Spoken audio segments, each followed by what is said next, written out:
नमस्कार दोस्तों, आपका स्वागत है आपके अपने YouTube channel Vidhi Judicial Academy में। मेरा नाम है Vijendra Verma and I am the director founder of the Vidhi Judicial Academy. We provide coaching for the judicial services exams, and through this video we are trying to reach out you to provide you full professional exam oriented coaching for the judicial services, and that is free of cost.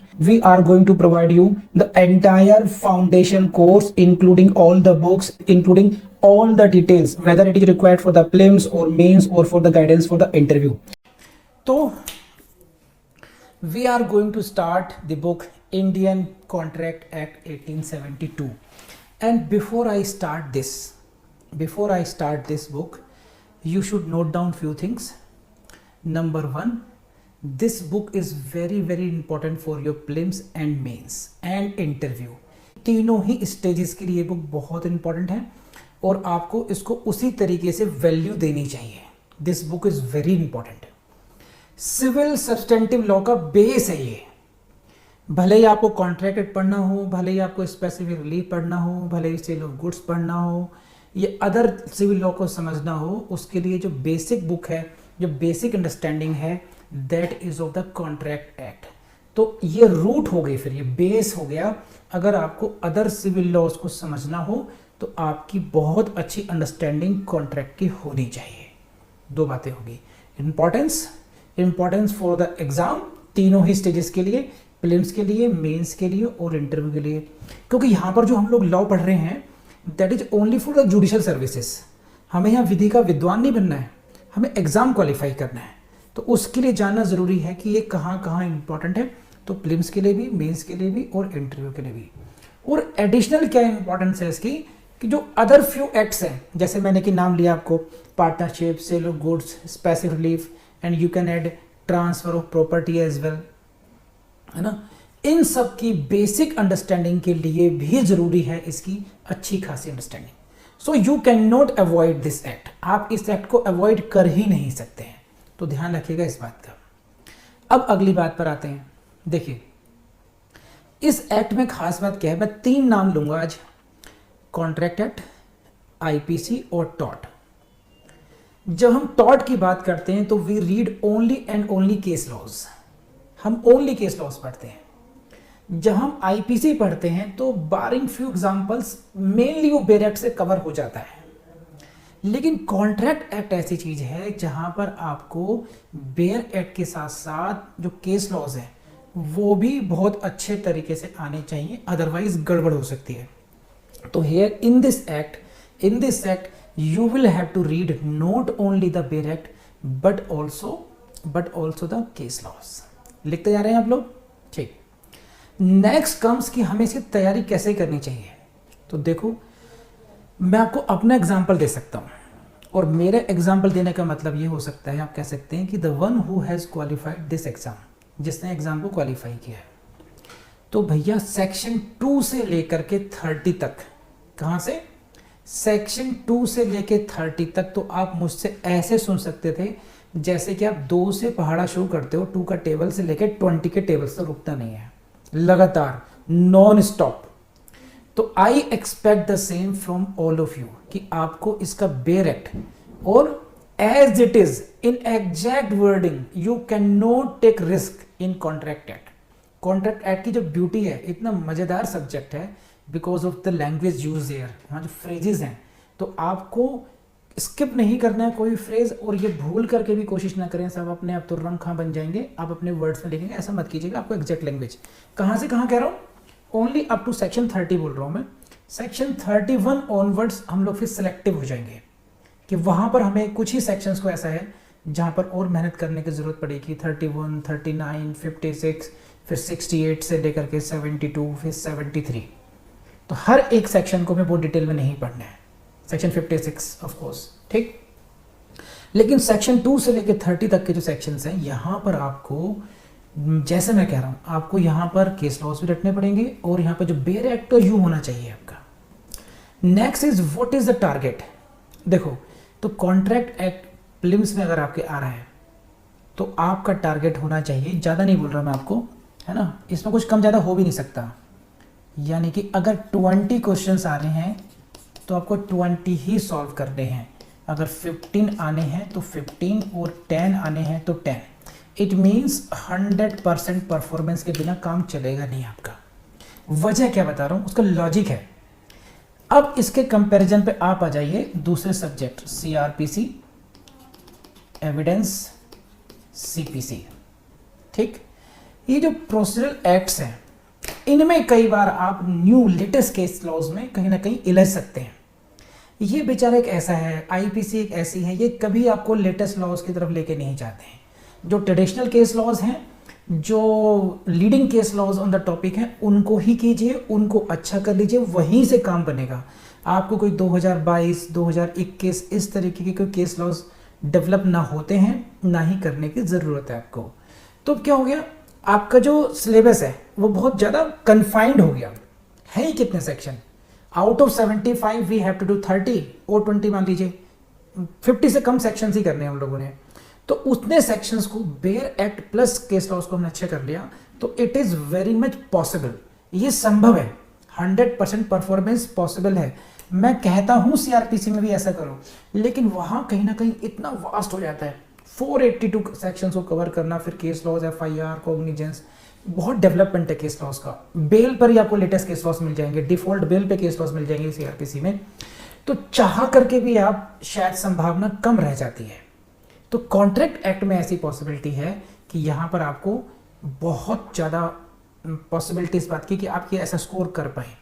आप इसको ऐसा समझ सकते हैं जैसे कि आपको कोई मैच खेलना हो क्रिकेट का, और आप इंतज़ार कर रहे हैं कि ये मेरा मन पसंदीदा बॉलर मेरे सामने आ जाए, तो मैं इसकी 6 बॉल में इतना अच्छा स्कोर कर लूँगा कि मेरी एवरेज अच्छी हो जाएगी। तो ये वही फेवरेट बॉलर है जो 6 बॉल्स फेंकेगा, जो 15 बॉल फेंकेगा, जो 10-20 बॉल फेंकेगा, और आपको 100% स्ट्राइक रेट इसमें लेना है, सो दैट आप अदर बुक्स के जो स्ट्राइक रेट कम भी होता है तो उसको एवरेज कर पाएँ आपको। तो ध्यान रखना, ये आपके लिए अलग बात होगी, आपका ऑब्जेक्टिव हो गया। इंटरेस्टिंग तो है ही है। इसके बाद की गारंटी मेरी, 20 आउट ऑफ 20 क्वेश्चंस कहां से आएंगे, कैसे सॉल्व होंगे, एग्जामिनर आपको कहां आपको कंफ्यूज करने की कोशिश कर सकते हैं, हमें कैसे निकलना है, उस सब की 100% जिम्मेदारी मेरी।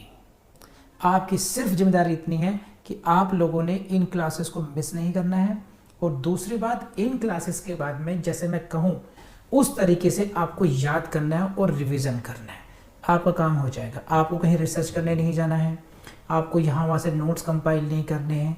जो काम मजदूरी वाला काम है वो सिर्फ मैं करूँगा आपके लिए। आपको साहब बन के केवल बैठना है अपने घर पर, अच्छे तरीके से समझना है, क्वेश्चंस करने हैं मुझसे जहाँ समझ में नहीं आए, और कॉन्सेप्ट क्लैरिटी जब हो जाए उसके बाद में फिर ज़बरदस्त तरीके से रटना है। उसको रटना इस तरीके से है कि आपसे कोई क्वेश्चन रात को ही उठाकर पूछ ले, हाँ सेक्शन 6 में क्या है, तो ऐसा नहीं कि हमें किताब में देख के बताऊंगा, पहले एक बार रिवाइज करना, कुछ नहीं, एक्सटेम्पोर देन एंड देयर कि लेके जा फटाफट सेक्शन 6 ये रहा। इस तरह की मेहनत आप लोगों ने करनी है।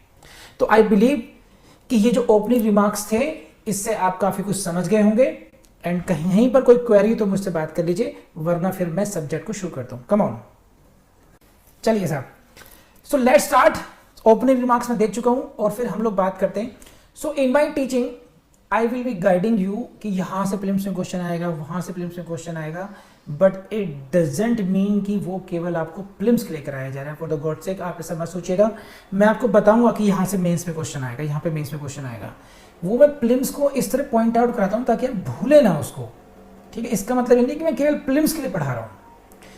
ये जो क्लासेस होंगी प्रीलिम्स और मेंस दोनों के लिए ही होंगी। इन एडिशन क्या होगा कि बाद में हम लोग mains oriented answer writing classes कर लेंगे अलग से, कि इनका आंसर कैसे लिखना चाहिए, जो हम करते भी आए हैं पीछे भी। ठीक है, तो please go to section 1 and this is what, go to the board. Section 1 only important for your prelims, only important for your prelims. Short title, this act may be called Indian Contract Act 1872. Please write down P4 prelims। यहाँ से question बनता है तो सिर्फ year से बनता है, ध्यान रखना इस लाइन से। They can give you the options like this: 1872, 1873, 1882, 1909, like this. They can confuse you. So don't forget this, it is 1872. Exact name होगा पूरा का पूरा ऐसा ही, और ईयर चेंज करते चले जाएंगे वो आपके प्रीलिम्स में। यहाँ से क्वेश्चन बनता है तो बनता क्या, प्रीलिम्स के लिए बनता है। Extent and commencement, it extends to the whole of India and it shall come into force on the first day of September 1872, 01/09/1872। इस डेट को घोट करके पी जाइए, ये आपको कहीं ना कहीं कभी ना कभी एक नंबर जरूर दिलाएगी। Very important for your prelims. कुछ समझाना नहीं है। दूसरी बात, next, saving. Nothing herein content shall affect the provisions of any statute, act or regulations not hereby expressly repealed. यहाँ से क्वेश्चन बन सकता है आपका, ये है सेविंग क्लॉज। और ये थोड़ा समझा देता हूँ कि मान देखिए 1872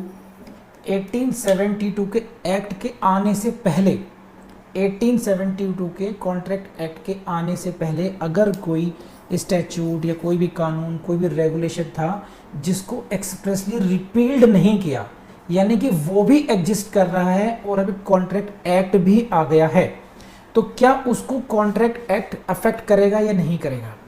आप मेरी बात समझ रहे हैं? इसको ऐसे समझिए, देखिए आप प्लीज सी द बोर्ड। देखिए, देयर वर सर्टेन एक्ट्स